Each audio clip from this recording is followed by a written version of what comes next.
I will give every soul safe conduct to Christian lands. Every soul. The women, the children, the old, and all your knights and soldiers, and your queen. Your king, such as he is, I leave to you, and what God will make of him. No one will be harmed. I swear to God. The Christians butchered every Muslim within the walls when they took this city. I am not those men. I am Salahuddin. Salahuddin. After the true Salahuddin went back to Damascus, and the narration mentioned that one wet day he went to visit the Hajis, and when he came back it was cold, it's wet. He became ill, and every day his state got worse.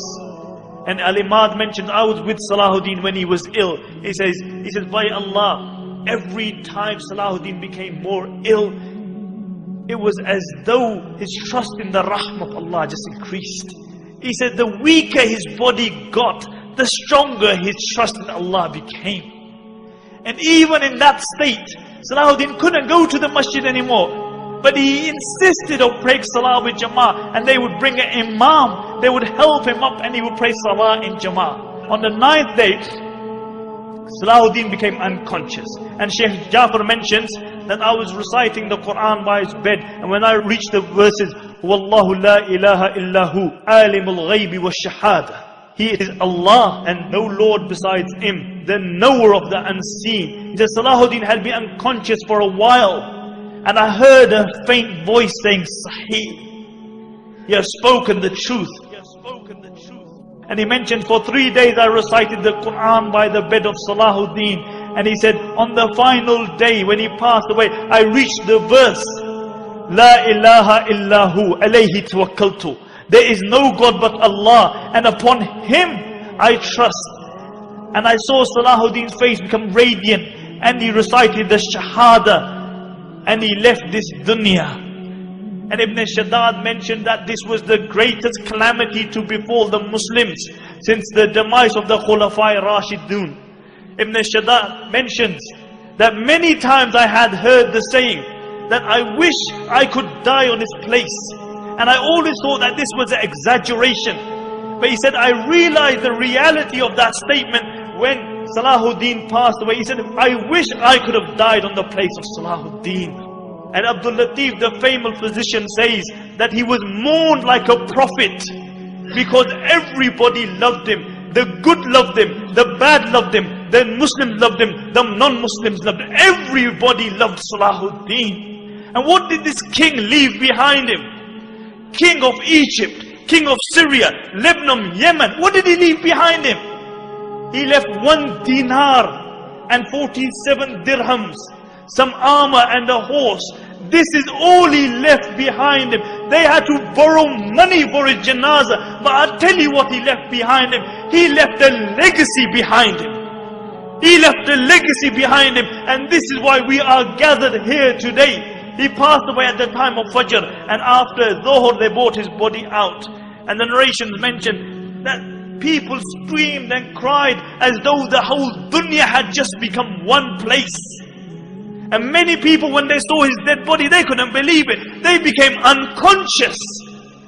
They didn't attend the janazah because they couldn't believe that Salahuddin had passed away, the liberator of the holy lands. And how was Salahuddin buried? They had to borrow money for his janazah. And Qadi Fadil gave a fatwa that Salahuddin should be buried with his sword, so that on the day of judgment when he's resurrected, and one of the 7 people who is under the shade of Allah is Imamun Adilun, a just ruler. When he's under the shade of Allah subhanahu wa ta'ala, he is leaning upon his sword. So everybody sees that this is the liberator of the holy land. And on his tomb they wrote, because this was the man who liberated, this was the man who flung open the gates of fortresses and castles of the Christians, one after the other. And on his tomb they wrote, Oh Allah, as his final victory, open for him the gates of Jannah. open for him the gates of Jannah. And my dear respected brothers and sisters listening at home,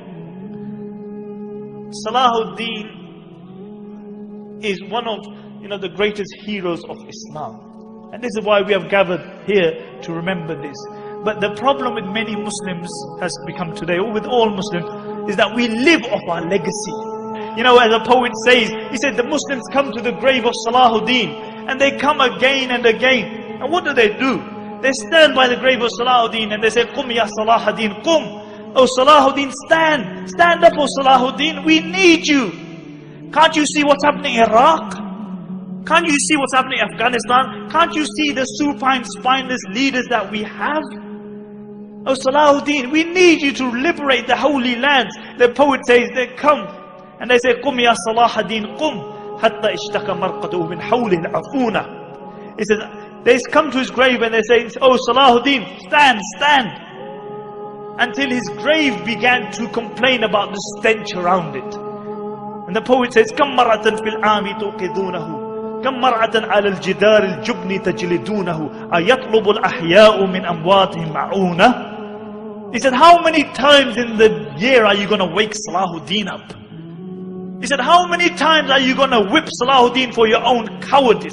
And then he says sarcastically, أيطلب الأحياء من أمواتهم معونة. He said, has it come to the state that the living have started asking their dead for help? The living have started asking their dead for help.